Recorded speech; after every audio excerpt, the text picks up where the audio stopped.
Hello everyone, good afternoon. টুম্পার রান্নাঘরের পক্ষ থেকে আমি তোমাদের টুম্পা দিয়ে নিয়ে চলে এসেছি আজকে দুপুরের লাঞ্চ থালি। বাইরেটা এত সুন্দর বৃষ্টি হচ্ছে, আর আমি বাড়িতেও ছিলাম না অনেক দিন, খুব কাজকর্ম নিয়ে ব্যস্ত হয়ে গেছি, তাই আজকে সেরকম বেশি কিছু রান্না করতে পারিনি। দেখো, ভাতটাও সাজিয়ে দিতে পারিনি, খুব ব্যস্ত আছি।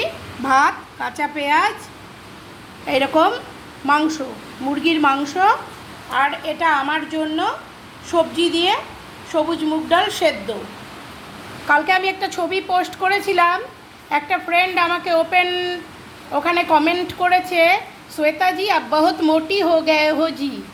তো সেই লোকটার উদ্দেশ্যে, পাবলিকটার উদ্দেশ্যে আমি বলছি, আমি আমার নিজের খাই, আমার বরেরও খাই না, আমি নিজে কর্ম করি, তার পরিবর্তিতে খাই। সব মহিলারাই তাই করে। কে মোটা, কে রোগা, এইসব কমেন্ট আপনাদের আজে বাজে কমেন্ট করতে হলে কমেন্ট বক্সে গিয়ে করবেন না, মেসেঞ্জারে গিয়ে করবেন। হ্যাঁ, নিম্নতম ভদ্রতা তো শিখে আসেননি, ঠিক আছে? আমি মোটা নাকি, আমি তো দিনের শেষে আয়নাটা দেখি রে বাবা, তোর ঘাড়ে তো গিয়ে বসে নাই। এইসব কমেন্ট আমাকে করতে আসবি না, ব্লক করে দেবো একদম ঘেঁটি ধরে। So tata.